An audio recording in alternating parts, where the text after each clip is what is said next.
Tenía que llover justo ahora. Bueno, veamos qué fue lo que me envió mi asesor. Lista de referencias. 500.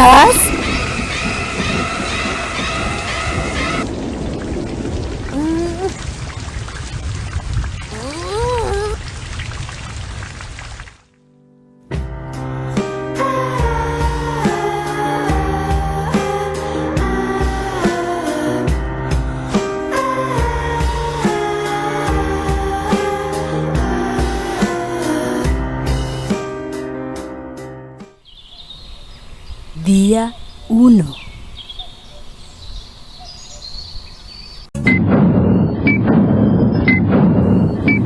Estoy muy emocionada. Vamos a comenzar con esto. ¡Ay, qué lindos!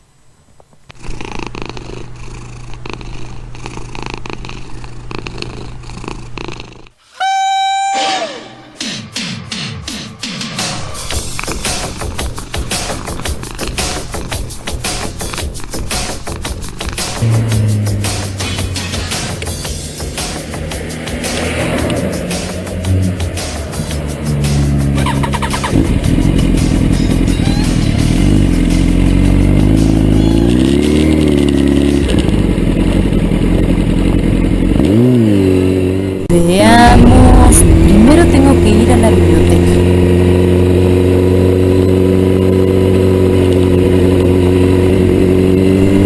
Luego tengo que ir al ciber.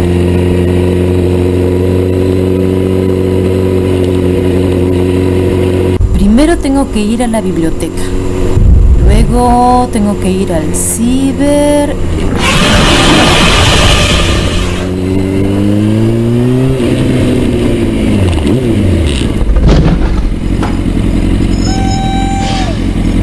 ¡Ay, hola!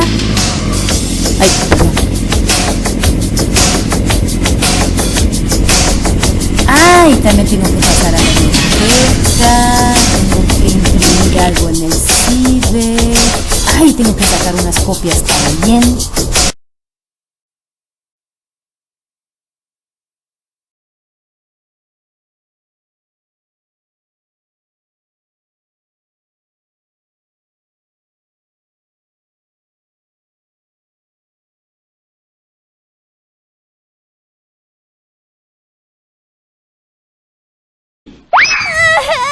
No puedo creer que todo esto esté sucediendo otra vez. ¡Ay! No, solo tengo que ir a un lugar y leer. ¡Ay, perdón! ¡Ay! ¡Ay! ¡Espérate! ¡Ay! ¡Ay!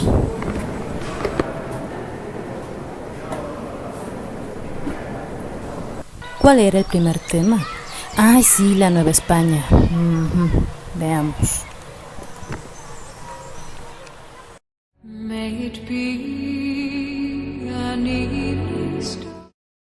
Vamos a hablar de los orígenes de la Nueva España y para esto, claro, tenemos que hablar del país que nos conquistó y colonizó, España. Pero piensa en el España del siglo XV, donde todo se tambaleaba debido a los diferentes reinos que conformaban a esa nación, creando conflictos y muchas diferencias entre sus habitantes.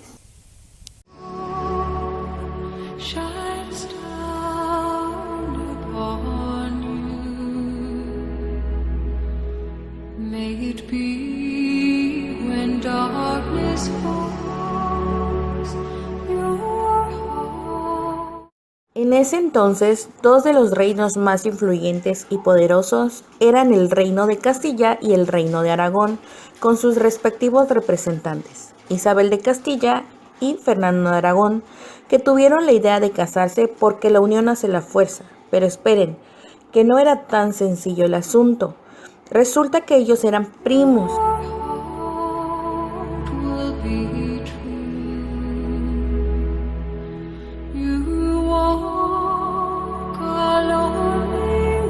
Bueno, el Papa quiere, pero no lo va a hacer para no comprometerse con algo que no será aceptado. Pero le dijo un cardenal que nos case porque en el fondo le conviene que lo hagamos y qué tal si falsificamos la bula papal. Y nos casamos sin más. Y al final sí se casaron.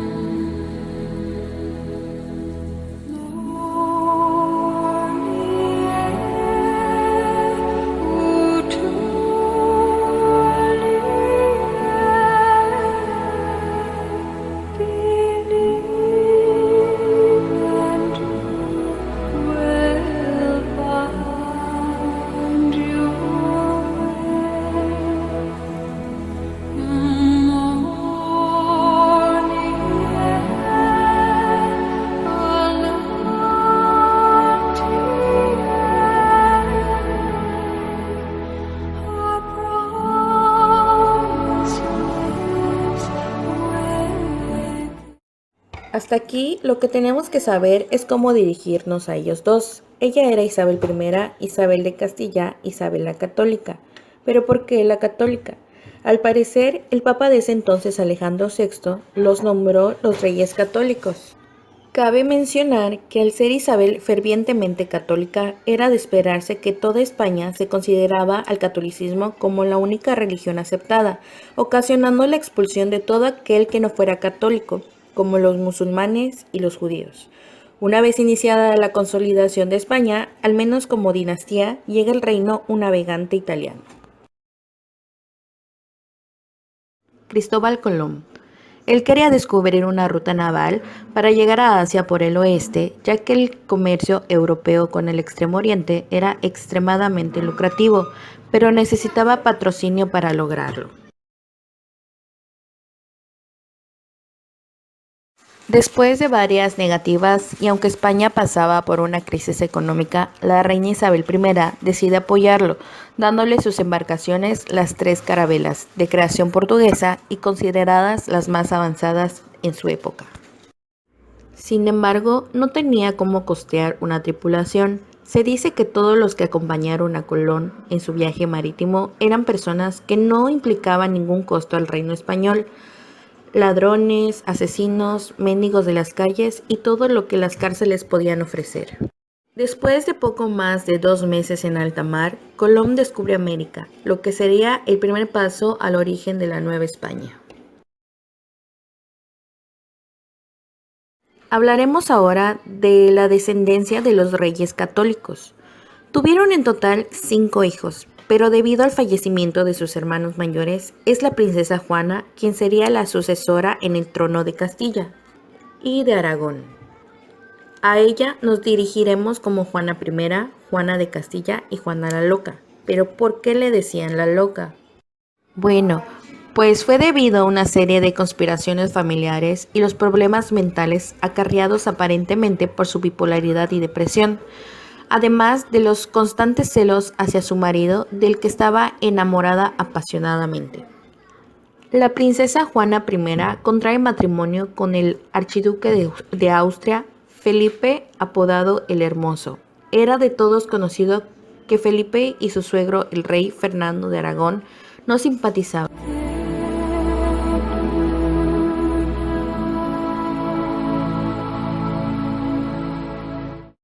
Es muy probable que esto iniciara la conspiración en contra de Juana. Además, ella celaba constantemente a su marido por sus contadas infidelidades.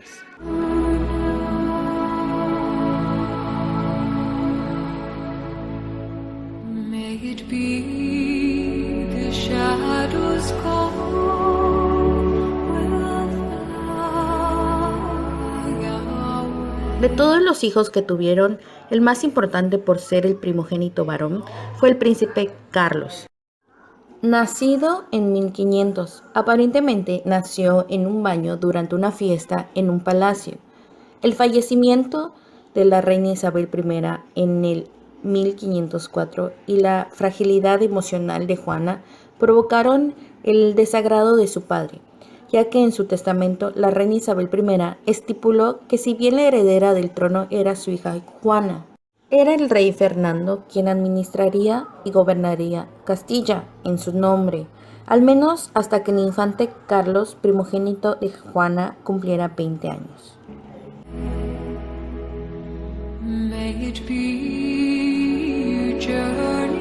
Con el fallecimiento repentino de Felipe el Hermoso, la conspiración en contra de Juana estaba completa, ya que su padre la declara loca y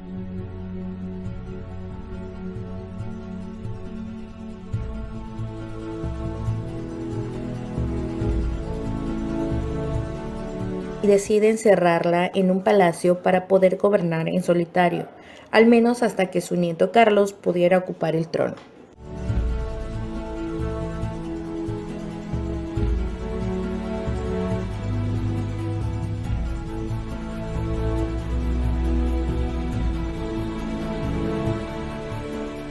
Carlos se convierte en rey de España a la edad de 16 años. Es conocido por Carlos I de España por su herencia materna, pero era más conocido como Carlos V de Alemania, esto por su herencia paterna. Es él quien patrocina al navegante y conquistador Hernán Cortés.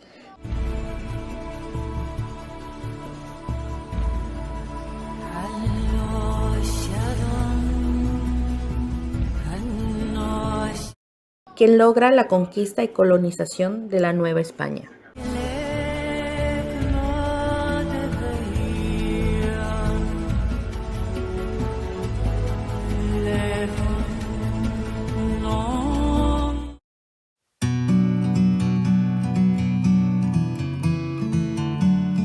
Los orígenes de la Ilustración surgen en Francia, en Inglaterra y Alemania, en el siglo XVIII. Es conocido como el siglo de las luces. La Ilustración es un sinónimo de iluminación, de que a través de la luz de la razón el hombre puede avanzar, evolucionar, en el aspecto político, económico, social y cultural. La Ilustración de la Nueva España llega a través de la metrópoli España.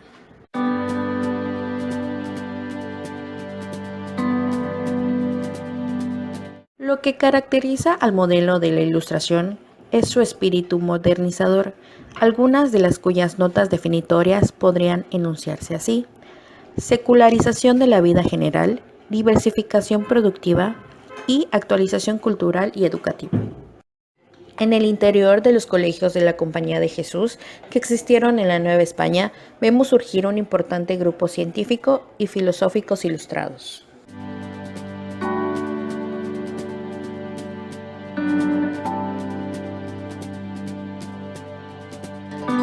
Primeros años del México independiente, la monarquía, la República Federal, República Central y nuevamente Federal fueron los distintos tipos de gobierno que se ensayaron.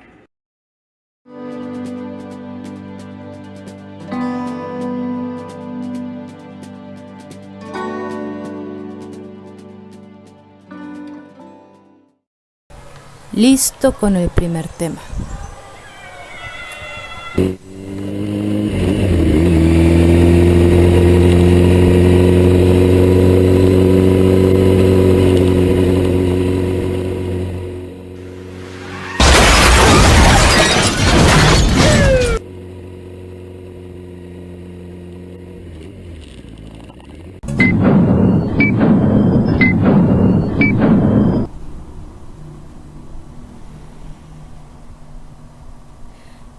Bien, ahora voy a investigar sobre el México independiente. Veamos. Primero pediré una pizza.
No he repasado.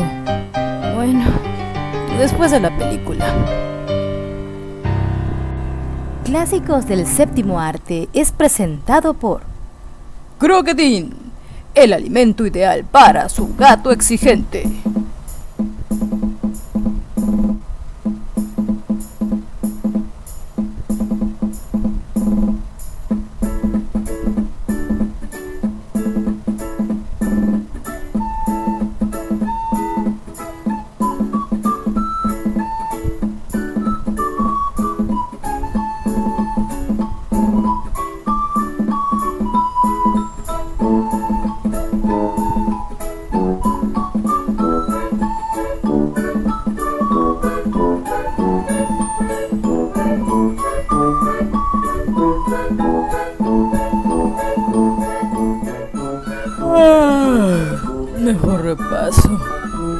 monarquía.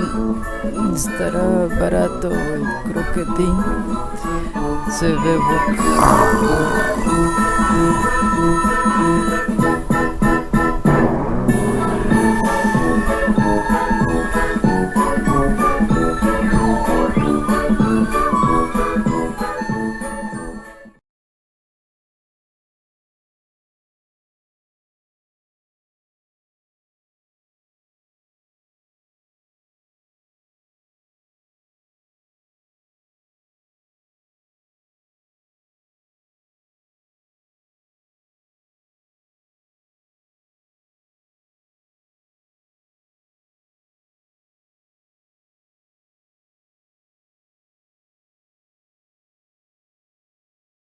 El 18 de mayo de 1822 se produce un motín del regimiento de Celaya, exigiendo que Iturbide sea elegido emperador.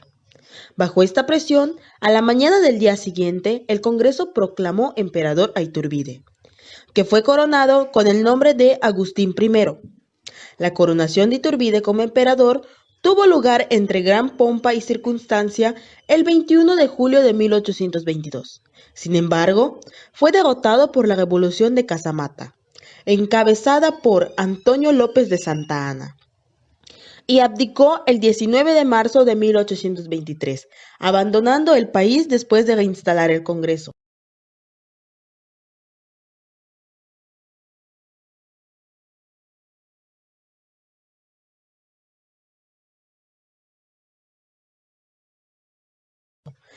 A principios de julio de 1824 volvió del destierro. Iturbide ignoraba que había un decreto en su contra que lo declaraba traidor y fuera de la ley.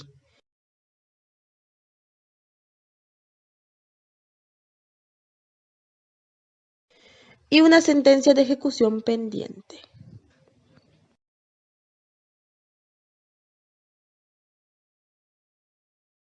México había heredado del virreinato una enseñanza no estructurada.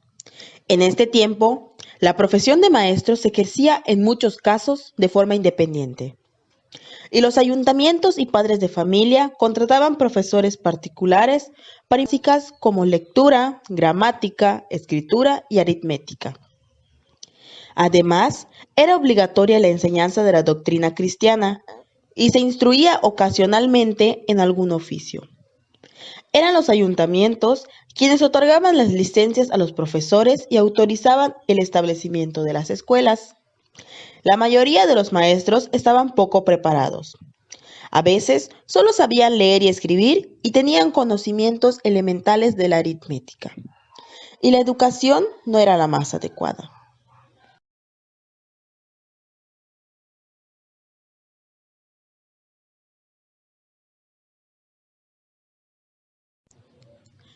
Al desmoronarse el imperio y formarse la República Federal, Guadalupe Victoria fue elegido primer presidente de México. Tomó posesión el 10 de octubre de 1824 y entregó la presidencia el 31 de marzo de 1829. Antonio López de Santa Anna. A partir de 1829, las autoridades mexicanas y gran parte del pueblo lo llamaron Libertador de México, por haber derrotado a un grupo de españoles que quisieron volver a conquistar a los mexicanos. Así, le rindieron honores en distintas poblaciones hasta 1833, en que, por vez primera, fue electo presidente de México.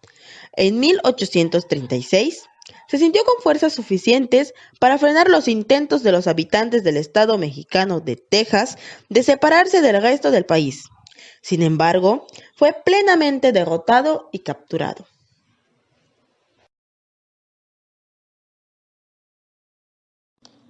La educación privada en México se inicia desde tiempos de la colonia. Los límites de la educación particular en el Reglamento General de Instrucción Pública, expedido por las Cortes Españolas el 29 de junio de 1821. La libertad educativa consistía entonces en que los maestros de las escuelas particulares no tuvieran que ser examinados. Los maestros particulares que daban clases de baile, música o dibujo a domicilio Hacia 1830 empiezan a abrir escuelas reforzadas con la llegada de los maestros franceses. Asomándose al inquieto siglo XIX mexicano, encontramos en que la naciente república ya ocupaba la atención de los gobernantes, lo que venía perfilándose como un gran problema nacional: el educativo. De esta época son los siguientes planes de estudio: el de 1833 del vicepresidente Valentín Gómez Farías, que, de acuerdo con una ideología liberal, secularizó los bienes eclesiásticos para formar la base económica de la educación. Suprimió la universidad, creando 6 establecimientos de estudios superiores en su lugar. Formó la Dirección General de Instrucción Pública, subtrayendo de manos de la Iglesia el control educativo. De este plan solo duró un año, pues a Santa Anna no le pareció pertinente para México. Él había establecido una alianza con los conservadores. Surge en 1834 el segundo plan educativo, surgido del gobierno federal. La educación fue reabierta y la nacionalización de bienes eclesiásticos fue nulificada.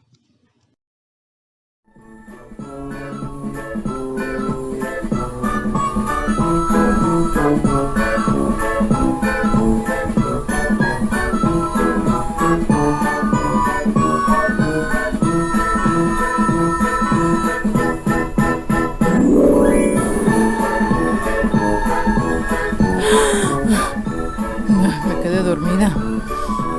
¿Qué estaba? Ah, sí. Mañana compro croquetín. Se ve que está rico.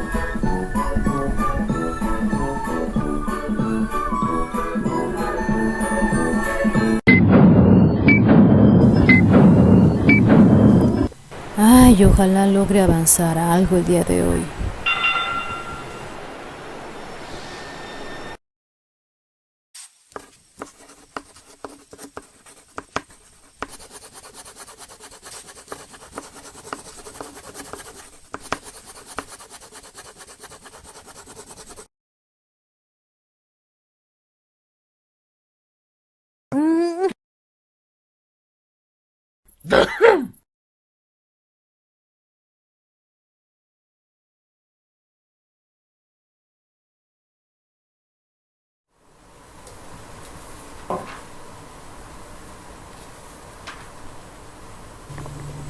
Me parece que después hubo otra república federal y tuvimos otro emperador.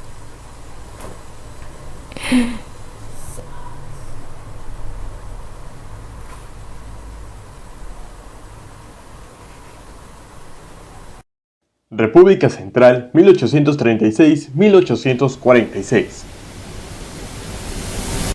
México enfrentó en ese periodo 2 conflictos internacionales.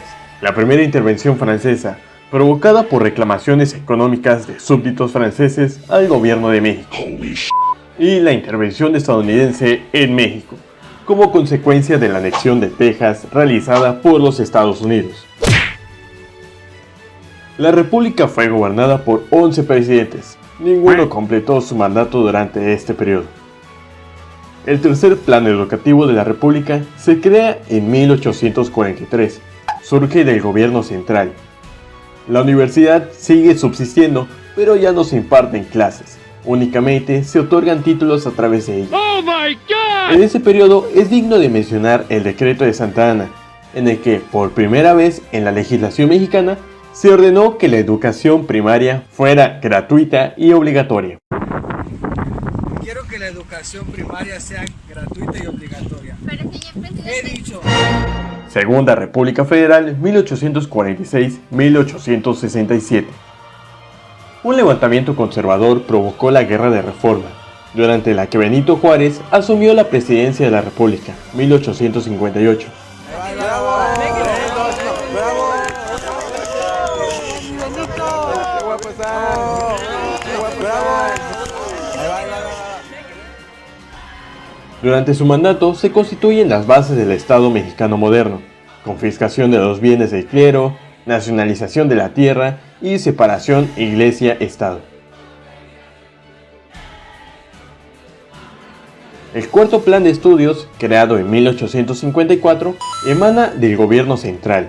Es de tendencia conservadora y la universidad vuelve a adquirir su rango de centro educativo superior. En 1861, el presidente Juárez decretó el quinto plan de estudios, que se caracterizó por su espíritu laico. La enseñanza religiosa fue suprimida definitivamente de todos los programas de estudio.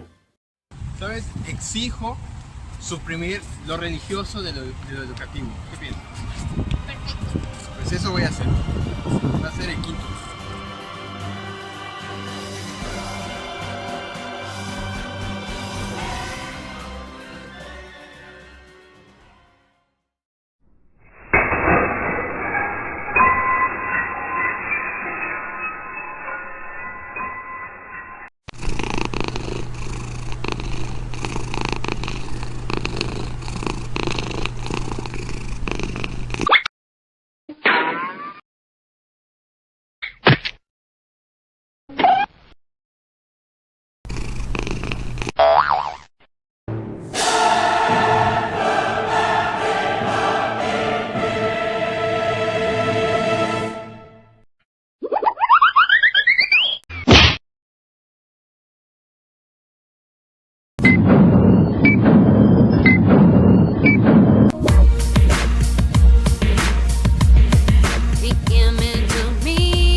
Entonces, después es finales del siglo XIX y principios del siglo XX.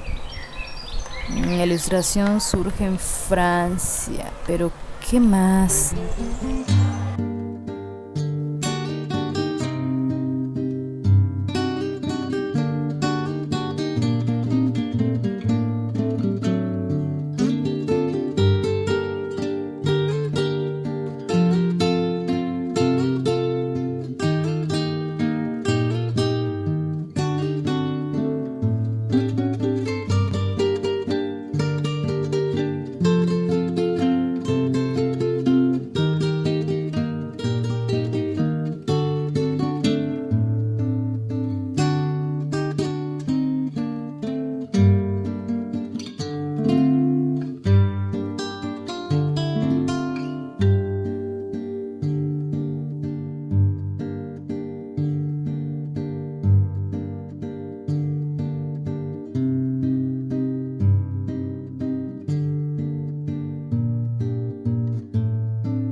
La Ilustración influyó tanto en la época de la colonia como cuando nos independizamos. Y la prensa educativa fue en el siglo XIX. Ahora tengo que buscar el otro tema. Creo que voy a ir a la biblioteca. En el tema anterior se habló del Porfiriato y su proyecto de modernizar a la educación. Pero después fue la Revolución Mexicana. ¿Qué habrá pasado entonces? Es el otro tema, tengo que investigar.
Ante la muerte de Carranza, Adolfo de la Huerta asumió la presidencia de manera íntegra y logró la pacificación. Los jefes revolucionarios que quedaban deponen las armas, al tiempo que regresaban al país los exiliados políticos. Entre ellos se hallaba José Vasconcelos, que tiempo después se convertiría en el fundador de la Secretaría de Educación Pública.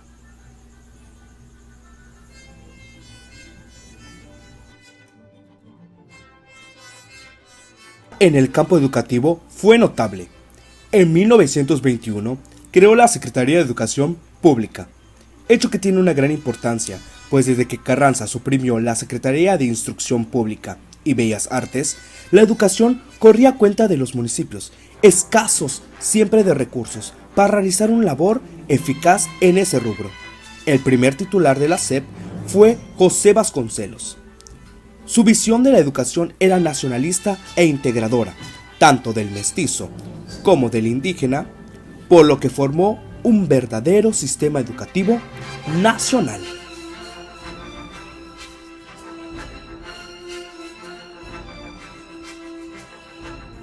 En algunos casos se pasó de una educación humanista, que en teoría debía ser laica y neutra ideológicamente, a una de tipo anticlerical y antirreligiosa, lo que causó un fuerte malestar social y una animadversión contra el magisterio.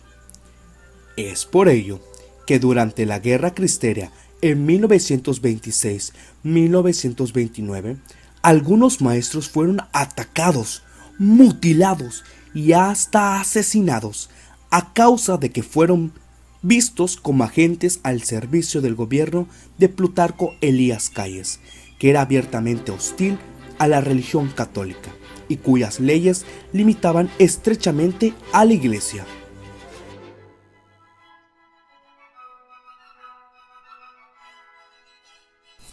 El gobierno de Lázaro Cárdenas continuaría en el esfuerzo educativo tanto en el campo como en la ciudad y mantendría las misiones culturales. En relaciones con las normales, se modificaron sus planes de estudio en consonancia con la educación socialista. En el marco de esta, el maestro fue concebido como líder comunitario y un agente de cambio social que defendería los derechos de las clases oprimidas, el campesinado, el proletariado, en lo que respecta a la educación superior.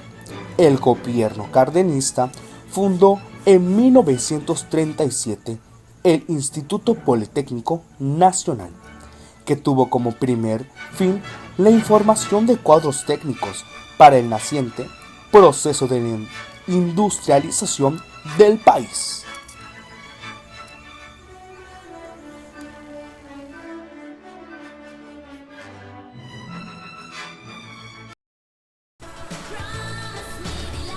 La educación de 1940 al Estado neoliberal.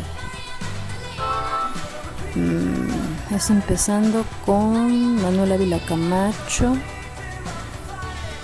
Cuando termina Lázaro Cárdenas, continuamos con él.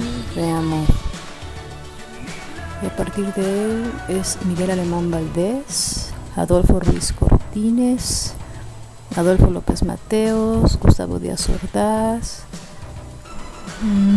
¿Cuál es el último presidente? Tengo que revisar. No me acuerdo. ¿Era Miguel de la Madrid? No, creo que no. Tengo que revisar muy bien qué hizo cada uno. Luis Echeverría, sí. Tengo que leer cada biografía y ver cómo fue la educación en cada sexenio.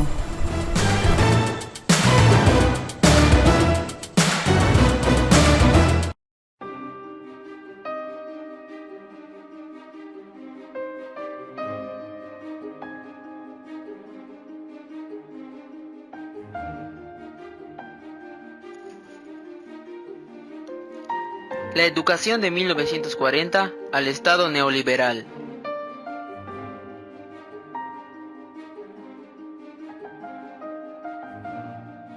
Contexto histórico de la educación. de la política de unidad nacional a la modernización educativa.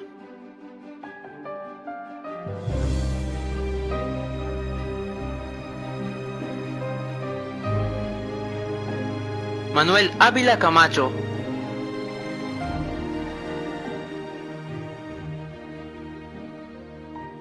Fueron tres los objetivos del gobierno Ávila camachista: la eliminación de la coeducación, revisar el artículo 3 constitucional que establecía la educación socialista y unificar los programas de educación tanto rural como urbano. En el año de 1941 propuso la Ley Orgánica de la Educación. El año de 1942 el Departamento de Internados de Enseñanza Primaria, por gestión del Dr. Jaime Torres Bodet, se creó el Seminario de Cultura Mexicana y Colegio Nacional.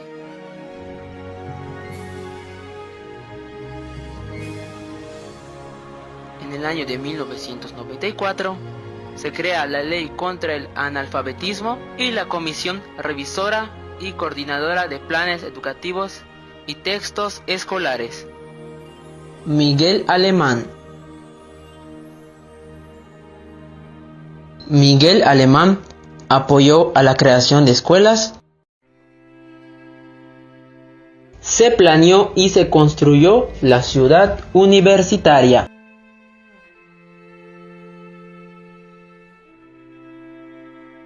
Adolfo Ruiz Cortines.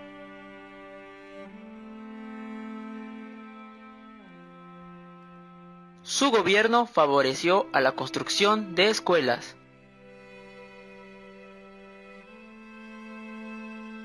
Impulsó la educación primaria y media.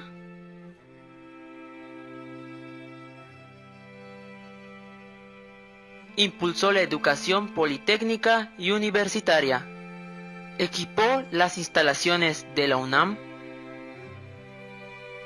y subsidió universidades de la provincia.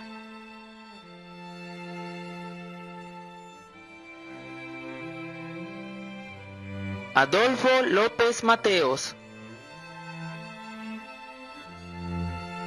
Durante su gobierno hubo un gran impulso a la educación pública. Se creó la Comisión Nacional de los Libros de Texto Gratuito, Gustavo Díaz Ordaz. Durante su mandato enfrentó huelgas estudiantiles y culminan en sangrientos sucesos de Tlatelolco las huelgas estudiantiles.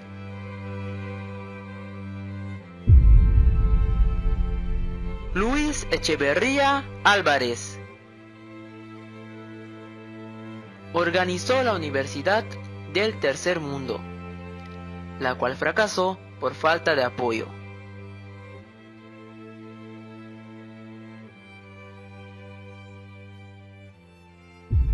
En 1970, el grupo paramilitar Los Halcones atacó a una marcha estudiantil.